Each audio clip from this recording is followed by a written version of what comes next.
Hola chicas, hola chicos, bienvenidas y bienvenidos a un nuevo vídeo en el que voy a resolver un examen de final de curso de matemáticas aplicadas a las ciencias sociales 2, es decir, de segundo de bachillerato. Este examen está cogido y propuesto como si fuese un modelo de EBAU, pero la EBAU en el año 2021. El modelo es igual, va a haber dos opciones, lo que pasa es que este año mi alumnado va a poder escoger de entre las 10 preguntas en total, va a tener que escoger 5. Normalmente, tradicionalmente, en los exámenes de EBAU tendrás dos opciones y tienes que elegir una de esas dos opciones. En este caso te presento los ejercicios, te animo a que le des al pause, leas bien los enunciados e intentes realizar este examen por tu cuenta. Pero os comento que este año yo realizaré todos los ejercicios, pero mi alumnado solamente tenía que elegir 5 del total de los 10. Os muestro detenidamente todos los enunciados. Le podéis ir dando al pause para leer cada uno de estos enunciados al azar. Esta es la opción A. Y aquí tenéis la opción B con sus otros 5 problemas. Como veis, en total hay 10 problemas que yo, insisto, voy a resolver completos, pero mi alumnado solamente tenía que elegir 5. Vamos con el primero de la opción A. El primero de la opción A es un ejercicio de álgebra que lo que nos propone es una matriz y nos pide que estudiemos para los distintos valores del parámetro A si la matriz tiene inversa. Ya sabéis que para que tenga inversa el determinante tiene que ser distinto de 0. Es decir, vamos a calcular cuándo ese determinante es igual a 0 y para los valores en los que el determinante es 0, entonces no tendrá inversa. Por lo tanto, calculamos el determinante y el determinante es muy sencillo de calcular. Lo podéis hacer el determinante por Sarrus o del método que prefiráis, ¿de acuerdo? En este determinante. Una vez tengáis resuelto el determinante, que ya sabéis por Sarrus es multiplicando en este sentido, en aquellos en los que haya 0 pues se van a eliminar, ¿vale? Y en los que no, pues ya vamos a ir operando. Os va a quedar algo así, de lo cual podemos sacar factor común a al cuadrado y por lo tanto ya tenemos que se elimina cuando A vale 0 y cuando A vale 2. En estos casos, la matriz no tendrá inversa. Por lo tanto, existe la matriz inversa cuando A es un número real distinto de 0 o 2. La segunda pregunta nos pedían que para A igual a 1, teníamos que determinar una matriz X tal que A por X era igual a la identidad. ¿Qué tenemos que hacer? Pues efectivamente, chicas y chicos, si tenemos una ecuación matricial, ya sabéis que para despejar vamos a multiplicar por A menos 1, de manera que esto nos va a dar la identidad, y vamos a multiplicar por A menos 1 por la izquierda. Simplemente nos damos cuenta de que si esto es la identidad, esto nos va a quedar que X es igual a, como cualquier matriz por la identidad es la misma matriz, que X es la inversa. De modo que vamos a calcular, simplemente tendréis que calcular la inversa. Ya sabéis que la inversa se calcula haciendo la adjunta de A traspuesta, todo ello dividido entre el determinante de A. El determinante de A cuando vale 1, sustituimos aquí con 1. 1 al cuadrado por 1 menos 2 menos 1. Luego el determinante de A vale menos 1. Aquí ya sabemos que vamos a tener que dividir entre menos 1. Y la adjunta de A, pues tendréis que escribiros la matriz A sustituyendo A con un 1. Fijaos que esto quedaría más o menos así. 1, 1, 1, 1, 0, 1. Y ahora vamos a ir haciendo los adjuntos. El adjunto de este primer miembro, ya sabéis, tachamos fila y columna y nos va quedando 1 menos 0. Este va a ser 1. El siguiente, a este le vamos a tener que cambiar el signo. Ya sabéis que le vamos cambiando el signo, 1 sí, 1 no, 1 sí. Y este va a ser 0. Este elemento sería 0. Este elemento de aquí sería menos 1. Y así sucesivamente. ¿De acuerdo? Luego, una vez tenemos la adjunta de A, la transponemos, es decir, invertimos filas por columnas. Si vais haciendo todos los elementos, os va a quedar que la adjunta de A es esta matriz de aquí. Fijaos, por ejemplo, este elemento del medio es menos 1 porque al multiplicar nos queda 1 menos 2 menos 1. Y a este no se le cambia el signo. Lo vais haciendo con todos y esta sería la adjunta de A. Luego tenemos que transponerla y dividirla entre menos 1 y ya finalmente os quedará esta matriz de aquí. Muy sencillo este ejercicio. Vamos con el ejercicio número 2, que es un problema de programación lineal. nos dan una región factible definida por estas restricciones que tenemos aquí. Nos piden que representemos la región. Luego, esto es muy sencillo. Vamos a ir representando cada uno de los semiplanos, buscando los puntos de corte y definiendo la región del plano.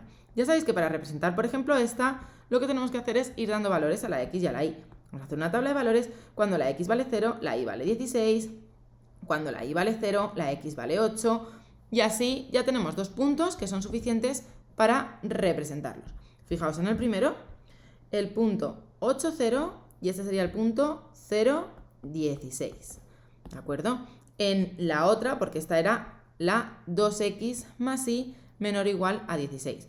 ¿X más y menor o igual a 11? Pues cuando la x vale 0, la y vale 11. Es decir, este punto de aquí. Cuando la y vale 0, la x vale 11. Este punto de aquí. Como veis, aquí tenéis indicada, esta sería esta de aquí, que es la x más y igual a 11. Y esta de aquí, x más y igual a 16. También nos falta representar la de x más 2y mayor o igual a 6, que la tenemos aquí. Bueno, no estaba, pero la he añadido, ¿vale? Está en el examen, obviamente sí estaría. Una errata que se me ha olvidado ponerla. Entonces también la representaríamos x más 2y. Ya sabéis, si la x vale 0, la y vale 3. Y si la y vale 0, la x vale 6. Y aquí tendríamos el otro punto. Hemos dado puntos. Luego, para elegir la región del plano, lo voy a hacer con una. Como teníamos esta, que por ejemplo es x más y, y esto tenía que ser menor o igual a 11, lo que escogemos es que escogemos un punto, por ejemplo el 0, 0. ¿El 0, 0 es menor o igual a 11? Sí, por lo tanto me vale toda esta región del plano. ¿De acuerdo? Hay que saber representar inecuaciones. Entonces, donde se me van a ir juntando todas las regiones en cada una de estas rectas, pues entonces es la región de nuestro plano, que sería esta verdecita de aquí. Ahora vamos a encontrar todos los puntos de intersección. Los puntos de intersección, bueno, los que van con los ejes coordenados son bastante fáciles de encontrar, porque son los que tienen alguna coordenada igual a 0. Pero, por ejemplo, este de aquí es la intersección entre dos de las rectas. ¿Cómo lo hacemos? Pues tenemos que hacer un sistema entre la recta 2x más y igual a 16 y x más y igual a 11. 2x. Las restamos y nos quedaría x es igual a 5. Como veis, x es igual a 5 y la y la hayamos sustituyendo, ¿vale? Ya tenemos nuestra región, bastante sencilla. En el apartado A, como veis, aquí tenemos nuestros puntos, nuestros vértices y ya está. Y nos preguntaba también que si el punto 4, 4 estaba dentro de esta región. Pues simplemente lo que tenemos que hacer es representar el punto 4, 4, que estará como por aquí, más o menos, y por aquí, y efectivamente el punto 4, 4 está dentro de nuestra región y cumple todas las restricciones. A continuación nos pedían que con esta función de aquí, con esta función, hallásemos los máximos, el máximo y el mínimo. Esto es muy sencillo, porque lo único que vamos a tener que ir haciendo es sustituir con los valores de cada uno de nuestros vértices en nuestra función. Entonces vamos a ir sustituyendo en esta función de aquí, que era 3x más y, con estas coordenadas. Entonces, 3 por 6, 18, más y, 0, 18. 3 por 8, más 0, 24. 3 por 5, más 6, 21. Y así nos damos cuenta de que 24 es el máximo y 3 es el mínimo. Muy sencillito.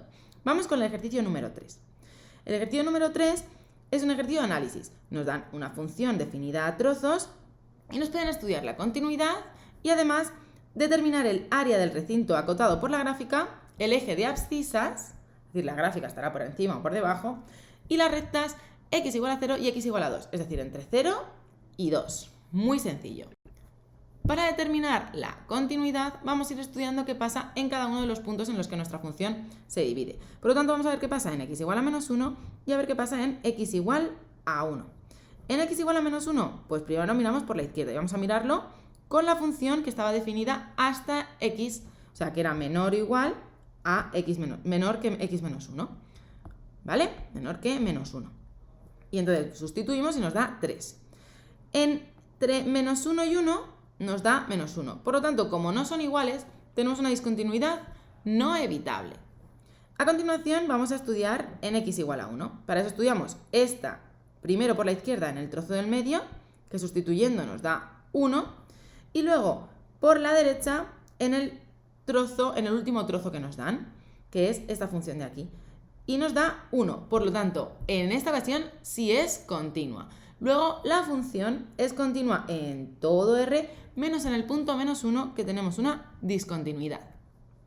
Ahora vamos a determinar el área. Para áreas tenemos que hacer una integral, pero estas integrales, chicas y chicos, suelen ser muy sencillas.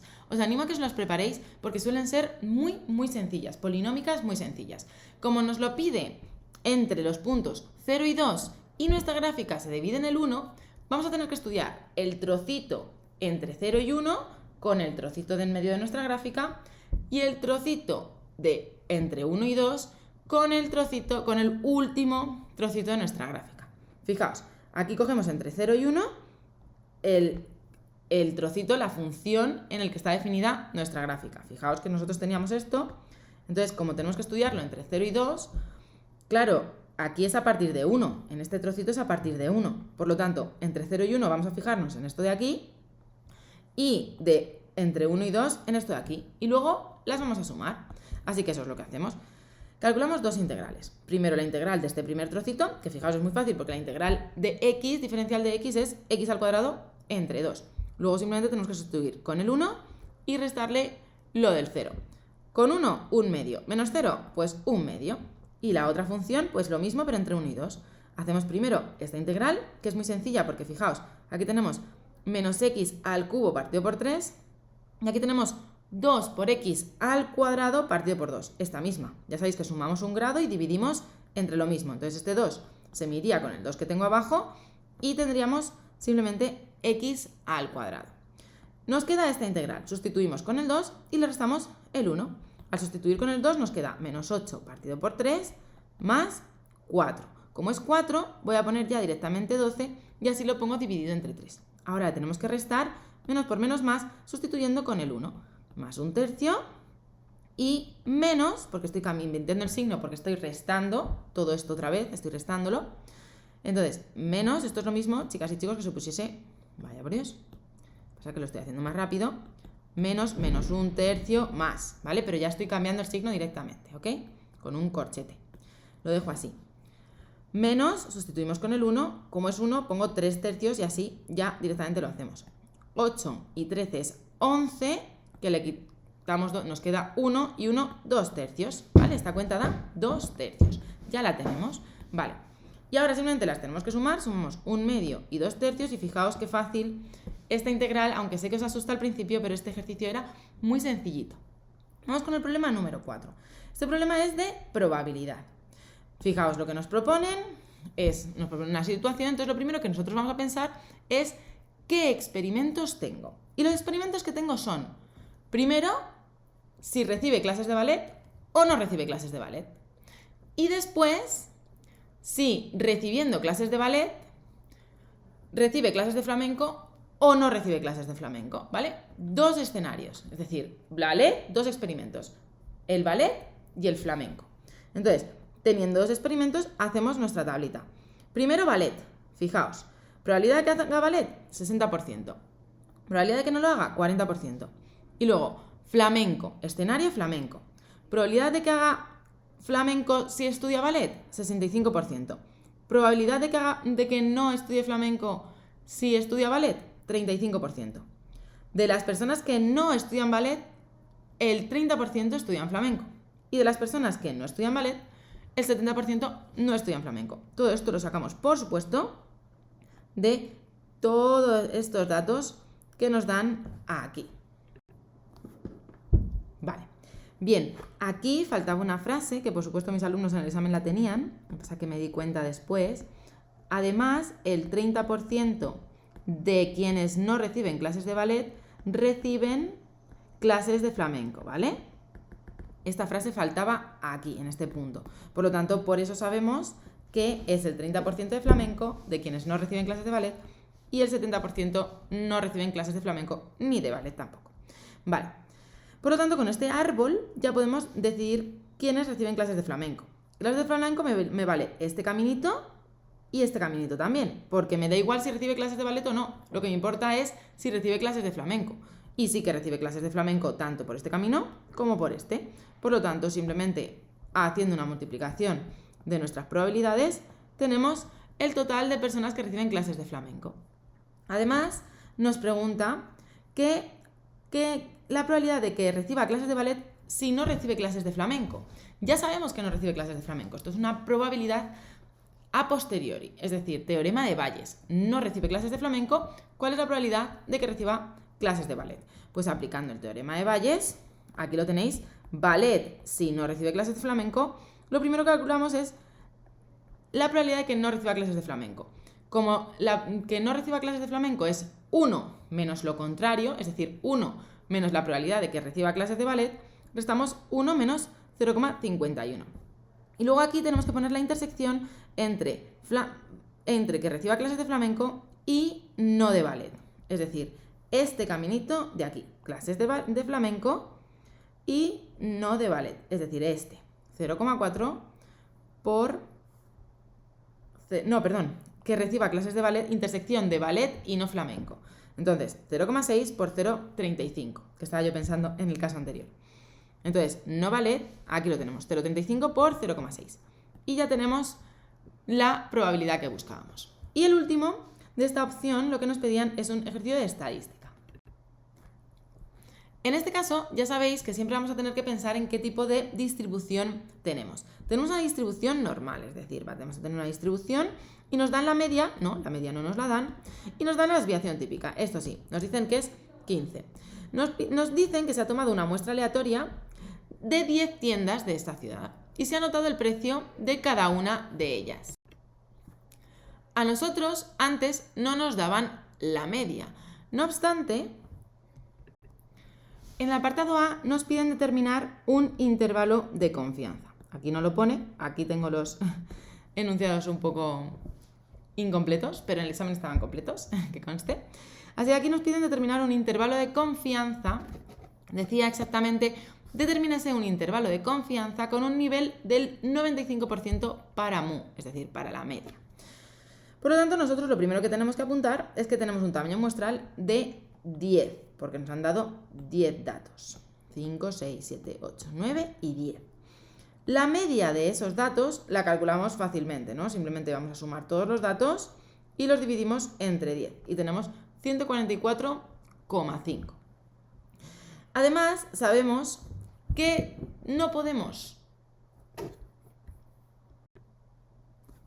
olvidar que el valor crítico es 1,96. Con estos datos podemos primero calcular el error que vamos a cometer. Porque como sabemos que el valor crítico es 1,96, tenemos que calcular qué margen, qué amplitud tenemos, por lo tanto calculamos la amplitud que vamos a tener, cuánto vamos a tener que ir hacia arriba y hacia abajo de la media. Por lo tanto, ya sabéis que esta es la fórmula de la amplitud, lo que vamos a tener, esto lo tenéis también en los resúmenes que yo proporciono en mi página web, a ver si os lo puedo enseñar, aquí lo tenéis, el valor, aquí, el error máximo, esta es la formulita, la tenéis aquí, estas formulitas hay que conocerlas, ¿de acuerdo? Simplemente sustituimos con los datos y tenemos que es este dato. Sabemos que el intervalo de confianza va a ser por debajo ese error permitido y por encima. Se lo sumamos a la media. Y ya tenemos nuestro intervalo de confianza. Muy fácil este ejercicio.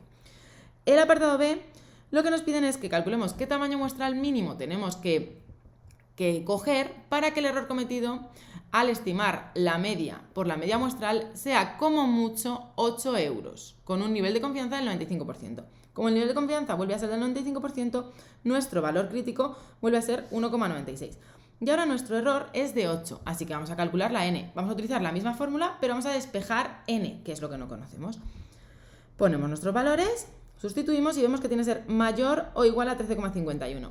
Como no podemos coger mitades de tiendas, vamos a coger 14 tiendas, porque no podemos coger 13 tiendas y media. Por lo tanto, tenemos que coger, nuestro tamaño muestral será de 14. Muy fácil este ejercicio, solo hay que saberse un par de formulitas.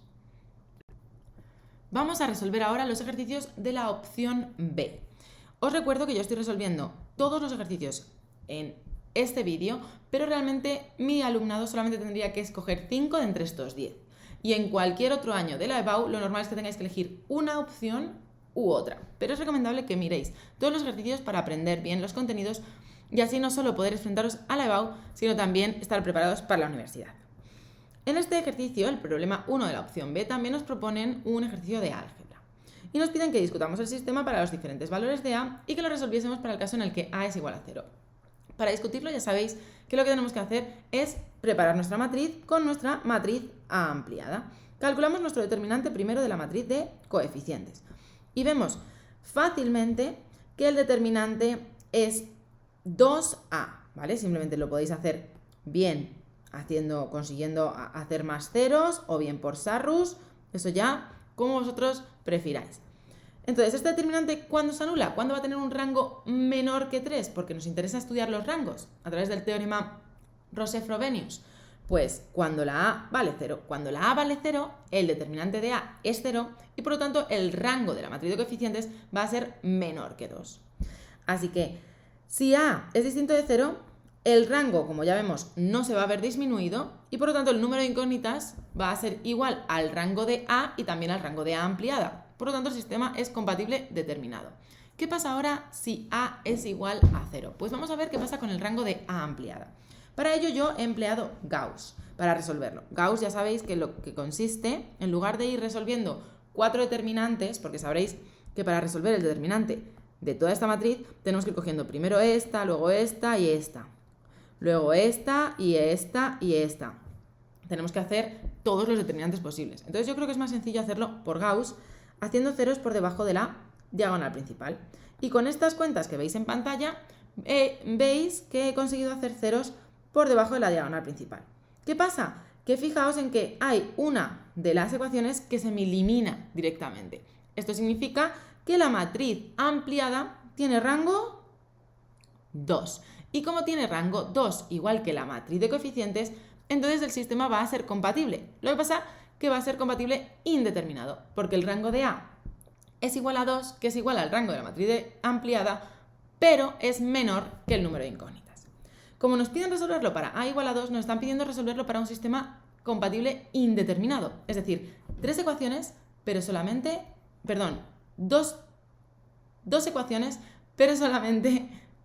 para 3 incógnitas. 3 incógnitas para solamente 2 ecuaciones.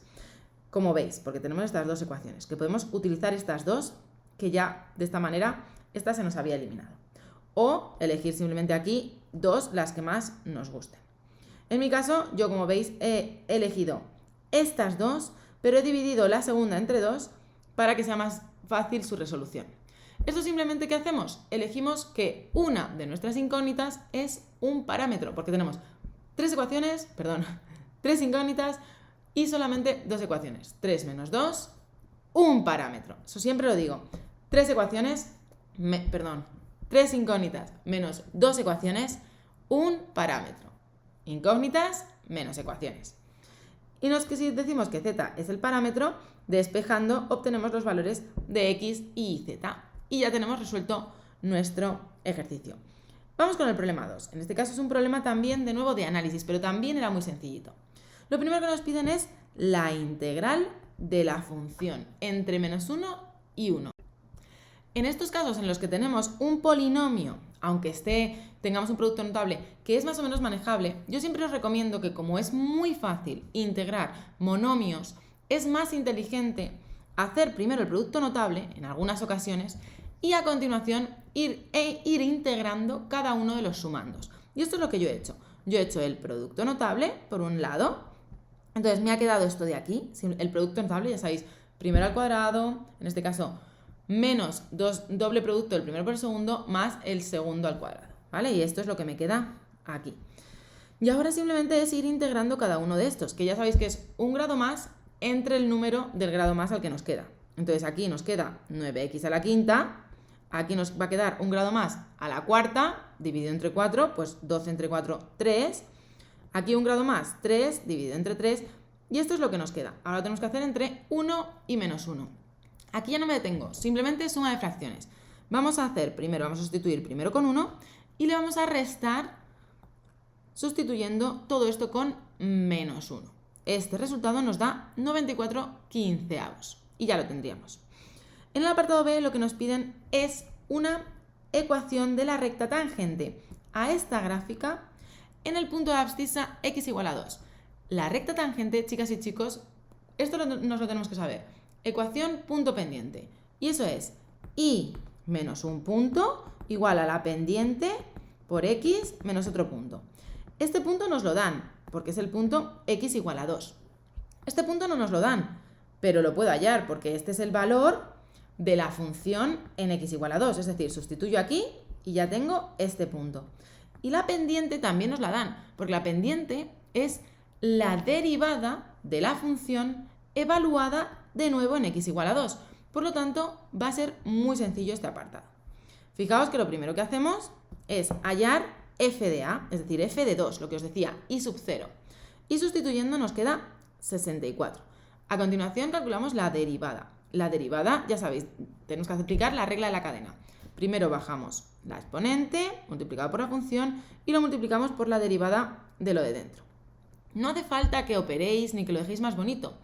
Como lo que tenemos que calcular es la derivada, el valor de la derivada en 2, sustituimos aquí, hacemos nuestra cuenta con nuestra calculadora, con nuestras cuentas, y obtenemos que la pendiente es 160. Sustituyendo en la ecuación punto pendiente, ya tenemos este apartado resuelto. Vamos con el ejercicio número 3, que también es un ejercicio que tiene que ver con optimización, ¿sí? En este ejercicio nos dan una función que es una parábola con las ramas hacia abajo, ya os lo anticipo, y nos dicen que x representa la cantidad de metros de cable y nos dicen que la función es una función de beneficio. Nos preguntan cuántos metros de cable deben fabricarse para que la empresa no tenga ganancias ni pérdidas. Es decir, cuando los beneficios son 0. Pues ¿qué tenemos que hacer? Calcular cuándo esa función es 0. Porque si no tiene ni ganancias ni pérdidas, los beneficios son 0. No son ni negativos ni positivos, son 0. Sustituimos, y esto es una ecuación de segundo grado, que no resuelvo. Simplemente con la ecuación, la fórmula cuadrática se resuelve fácilmente. Y obtenemos estos dos resultados, ¿vale? Cuando x es igual a 40 y cuando x es igual a 80. Para ver cuántos metros de cable deben fabricarse para que se obtenga el beneficio máximo, ¿qué vamos a hacer? Pues derivar. Derivamos aquí, obtenemos esta derivada y ya sabéis que los máximos, los extremos, se obtienen cuando tenemos la derivada igualada a 0. Igualamos a 0 y despejando nos da que es en x igual a 60. Ahora, para comprobar si es un máximo o es un mínimo, bien podemos o bien recurrir a la segunda derivada, que es lo que yo propongo aquí. Derivamos otra vez y como nos queda negativa, entonces ya sabéis que segunda derivada negativa en ese punto, entonces tenemos un máximo. Si es positiva, entonces tenemos un mínimo. Pero si no, también lo podríais haber hecho estudiando lo típico. Sabemos que es 60, así que aquí, por ejemplo, podéis coger el 0 y aquí podéis coger el 100. En 0 esto es positivo, crece. En 100 esto es menos 200 más 120, negativo. Por lo tanto, veis que aquí hay un máximo, ¿vale? También se puede hacer así. Y ya lo tendríamos. Vamos con el problema número 4. El problema número 4 es de nuevo un problema de probabilidad. En este caso nos dan conjuntos, porque no nos están planteando una situación, sino nos están diciendo que la probabilidad de un suceso es 0,5 y la probabilidad de un suceso si sucede otro es 0,375. Y además nos dicen que la probabilidad de la intersección es 0,3. Nos piden que calculemos la probabilidad de que ocurra B. Lo primero nos tenemos que saber la fórmula de probabilidad condicionada, porque como nos dan la condición de A y la intersección, fácilmente yo voy a poder despejar de aquí la probabilidad de B y simplemente haciendo una cuenta sencilla vamos a obtener que la probabilidad de B es 0,8. También nos piden la probabilidad de que ocurra B, pero no A. Como nos piden la probabilidad de que ocurra B, pero no A, es la intersección de que A no sucede, pero B sí. Y esto, chicas y chicos, bien os podéis saber la fórmula, que esto es una fórmula, o bien podéis pensar, si tenemos A, tenemos B, imaginaos que esto es A, esto es B, la probabilidad de que no ocurra A, esto lo podéis siempre pensar en un margen o donde queráis, de que no ocurra A está por aquí, ¿no? Que no ocurra A sería todo esto, es decir, que no ocurra A sería 1, la totalidad, menos A. Aquí lo tenemos. pero que sí ocurra B, pues tenemos, ¿dónde ocurre B? Aquí, en esto que estoy coloreando aquí. Por lo tanto, ¿dónde ocurren las dos? Pues en este trocito de aquí. Fijaos, es simplemente a B le quitamos la intersección.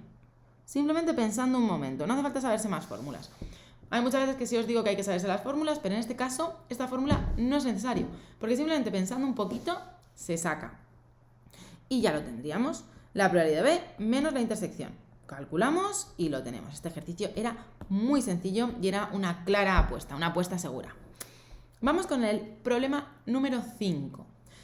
El problema número 5 de nuevo nos plantea un problema de estadística. Fijaos que lo que nos están dando es el consumo de combustible en litros cada 100 kilómetros de los vehículos nuevos matriculados en España. Se puede aproximar por una variable aleatoria con distribución normal. De nuevo, una normal. ¿Vale? De media, mu, y desviación típica 1,2 litros por kilómetro. Por 100 kilómetros, perdón. Se toma una muestra aleatoria simple de tamaño 49, es decir, nos dicen el tamaño de nuestra muestra. Y vamos a ver qué nos preguntan. Nos dicen que calculemos el nivel de confianza con el que se ha obtenido el intervalo de confianza, este intervalo, para mu. Claro, lo primero que tenemos que ver es que como tenemos la desviación típica y el tamaño muestral y el intervalo de confianza, vamos a buscar cuál es el error que se está permitiendo. ¿Cómo buscamos el error que se está permitiendo? Fijaos, si yo tengo esto y sé que mi intervalo de confianza va a estar entre este y este, ¿vale? Este es mi inicio y este es mi final y esto es mu. Pues ¿qué voy a hacer? Voy a sumar, voy a restar a este, al final del intervalo, este, es decir, esta distancia, y la voy a dividir entre 2. Esto es lo que estamos haciendo. Aquí lo tenéis en un dibujo para que también se entienda. Fijaos, siempre tenemos la media y le restamos el error y le sumamos el error para tener el intervalo. ¿Aquí qué vamos a hacer? Pues vamos a calcular qué tamaño, qué longitud tiene mi intervalo, qué amplitud tiene mi intervalo, y lo dividimos entre 2 y el punto medio será el punto en el que estará mi media. Así que aquí encontramos, bueno, con esto, perdón, no el punto en el que está mi media, sino encontramos el tamaño que tiene desde un punto del intervalo a la media. Entonces, a un punto del intervalo, a este, por ejemplo, le sumamos el tamaño que hemos calculado. Fijaos, a ver si lo tengo. Si le sumásemos a este intervalo el 0,336 que hemos calculado, obtendríamos la media, que sería este dato que tenéis aquí, aunque ahora no lo necesitamos calcular. Os lo estoy contando para que lo entendáis. Y desde este punto, si lo volvemos a sumar, obtenemos el 5,2. Vale, no lo necesitamos. Como lo que nos están pidiendo es el nivel de confianza, es decir, tenemos que calcular primero el valor crítico, pues entonces con la fórmula del error que nos permiten, sustituimos despejando el valor crítico y nos da que es 1,96. Esto ya es archiconocido, pero bueno, acudiendo a nuestras tablas, lo que podemos hacer es buscar el 1,96 y vemos que es 0,975. Como 0,975 esto es igual a 1 menos alfa partido por 2, porque lo que nos piden es el nivel de confianza, no el nivel de significación, vemos que alfa es 0,05 y por lo tanto el nivel de confianza es 95%. Ya sabéis que esto siempre es de esta manera. Vamos con el apartado número B. Perdón, el apartado letra B. Lo que nos dan ahora, nos dan la media y nos dicen que es 4,8 litros por kilómetro. Y nos piden calcular la probabilidad de que la media de la muestra esté comprendida entre 4,5 y 5,1. Fijaos que lo que nos dicen es la media de la muestra. La media tiene una distribución que vamos a tener que recalcular. Vamos a utilizar la media del parámetro que nos daban y la desviación típica entre el tamaño muestral, ¿vale? Esta va a ser nuestra nueva distribución. Por lo tanto, yo la voy a apuntar por aquí, aunque aquí no está apuntada. Yo la voy a apuntar y vamos a tener 4,8 y ahora tenemos, como nuestra desviación típica era 1,2, lo dividimos entre el tamaño muestral, que ahora no me acuerdo cuánto era, 49. ¿Vale? Esto es lo que vamos a tener. Esta es nuestra nueva distribución. Y en base a eso, tenemos que calcular la probabilidad de que esté comprendida entre 4,5 y 5,1, es decir, esta de aquí. ya sabéis que tenemos que tipificar. Para tipificar, ya sabéis que a este dato, a 4,5, le vamos a tener que restar la media y la vamos a dividir entre esto que tenemos aquí. La dividimos entre el segundo parámetro de nuestra distribución, que en este caso es la desviación típica entre la raíz cuadrada del tamaño muestral. Recordad, porque lo que nos están pidiendo es la probabilidad de la media de la muestra. Por eso distinguimos con respecto a la distribución normal, ¿vale? En esta ocasión es la distribución de la media de la muestra. Bien, simplemente acudimos a esto, lo ponemos por aquí, hacemos lo mismo, pero con el 5,1 por el otro lado, calculamos este dato que es menos 1,75, este también que es 1,75, y fijaos que de esto nos damos cuenta que sería lo mismo que hacer probabilidad de que z sea menor o igual a 1,75 menos la probabilidad de que z sea menor o igual a menos 1,75. Pero, perdón, 75, no 72. Como a esto hay que darle la vuelta por el menos, lo que nos queda es la probabilidad de que z sea menor o igual a 1,75 menos 1 menos la probabilidad de que z sea menor o igual a 1,75 para quitar este menos de aquí. Como tenemos menos menos, aquí se me ha olvidado un paréntesis, menos menos más, nos queda 2 veces la probabilidad de que sea menor o igual a 1,75 menos 1, ¿vale? Este es el resultado, porque como tenemos que los dos son los mismos, pero con mismo valor absoluto, pero distinto signo, nos resulta así. Este numerito lo buscamos en nuestras tablas, lo buscamos aquí, el 1,75, que aquí tenemos 1,7, simplemente tendríamos que buscar el 0,5, el 1,7, aquí lo tenemos, sería 0,9599, que aquí lo tenemos. 2 por ese número menos 1, esta es la probabilidad que nos estaban pidiendo. Sí, efectivamente en estadística hay muchas fórmulas que manejar, pero es muy metódico y muy sencillo. Seguro que lo podéis hacer genial. Y hasta aquí la propuesta de examen. 10 ejercicios resueltos. Efectivamente es un nivel de segundo bachillerato, pero podéis con ello. Os recomiendo que no desistáis, que trabajéis y os deseo muchísima suerte, tanto en la BAU como en cualquier cosa que os propongáis. ¡Hasta luego!